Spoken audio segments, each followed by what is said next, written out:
Você já ouviu a versão oficial, mas e a verdade oculta?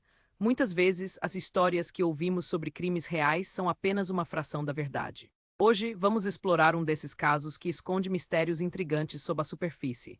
Imagine um crime que chocou uma cidade inteira e que, na versão oficial, parecia simples. Um roubo seguido de morte.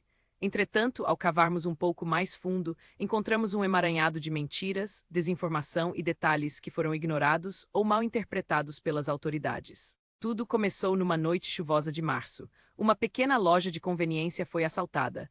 O proprietário, um senhor de 70 anos, foi encontrado morto no dia seguinte. A polícia rapidamente apontou para um suspeito, um morador da região com um histórico de pequenos furtos. Parecia um caso resolvido, certo? Ao menos foi isso que os noticiários divulgaram. Mas havia algo que não se encaixava. Testemunhas descreveram dois homens deixando a cena do crime e as câmeras de segurança estavam estranhamente inoperantes naquela noite. Além disso, a autópsia revelou que a causa da morte não foi um ataque cardíaco como inicialmente divulgado, mas sim algo muito mais sinistro. Um vizinho, que nunca foi ouvido pela polícia, relatou ter visto um carro preto estacionado próximo à loja, com placas cobertas por lama. E esse detalhe crucial foi totalmente ignorado no relatório oficial. Quando exploramos o passado do suspeito principal, descobrimos que ele tinha um álibi sólido, mas ninguém quis ouvir sua versão dos fatos. Ele estava em um bar a vários quilômetros de distância, testemunhado por várias pessoas. Então, se ele não era o culpado, quem estava por trás do crime? Uma investigação independente revelou um possível envolvimento de uma rede de contrabando que usava a loja como ponto de distribuição. Isso explicaria o carro suspeito e as câmeras desativadas. Poderia ser que o crime tivesse sido encoberto por alguém com muito a perder. O mais chocante é que, enquanto a cidade seguia com sua vida acreditando na resolução do caso, o verdadeiro culpado estava solta e as perguntas sem resposta se acumulavam. Essas reviravoltas nos mostram que a verdade pode ser mais complexa e assustadora do que a ficção. Às vezes, as evidências mais óbvias são as que devemos questionar com mais afinco. Em um cenário onde tudo parece óbvio, surge a pergunta: por que as câmeras falharam exatamente naquela noite? Quem poderia ter interesse em manipular as provas de um crime que, aparentemente, era apenas mais um caso de violência urbana? Esse mistério nos leva a questionar o que realmente aconteceu nas horas antes do crime. Vamos nos aprofundar ainda mais. O comportamento dos moradores da vizinhança também levantou suspeitas. Algumas semanas antes do crime, houve um aumento no movimento noturno na área, mas ninguém parecia disposto a falar. Seria possível que a loja servisse de fachada para atividades ilegais que não envolviam apenas pequenos furtos. E a polícia, por que não investigou as pistas que apontavam para algo maior? Durante a investigação independente, outro ponto intrigante surgiu. Documentos antigos mostram que o proprietário da loja tinha envolvimentos financeiros com pessoas influentes, o que poderia indicar uma conexão com o submundo do crime organizado. E se a morte dele não fosse apenas um trágico efeito colateral de um roubo, mas sim um ajuste de contas? Qual seria a implicação disso para a comunidade local?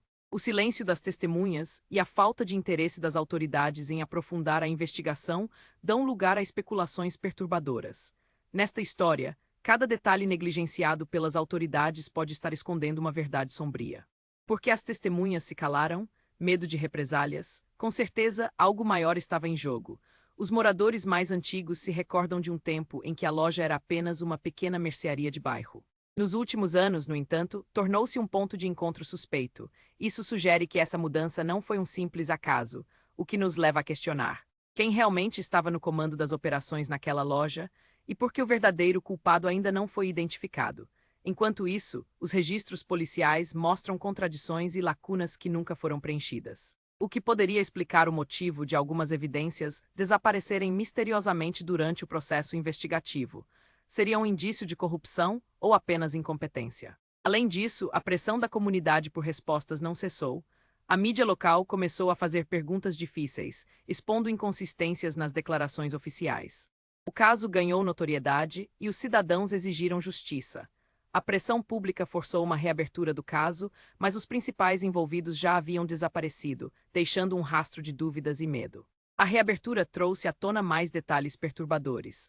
Havia evidências de que outros crimes semelhantes ocorreram na área, todos com o mesmo padrão de ocultação de informações. Era quase como se houvesse um padrão de silenciamento, um método para garantir que a verdade nunca viesse à tona.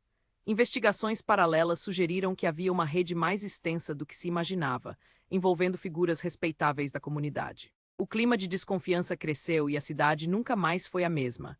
Residentes começaram a tomar precauções, desconfiando de todos ao seu redor. A sensação de segurança havia sido quebrada e o impacto psicológico foi profundo. Até hoje, muitos na cidade acreditam que a justiça não foi feita.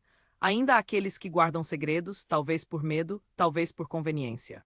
E assim, o mistério perdura, como um lembrete sombrio de que as aparências podem enganar e que a verdade, não importa o quanto seja enterrada, sempre encontra uma maneira de retornar à superfície. Quer mais histórias chocantes? Inscreva-se e ative as notificações.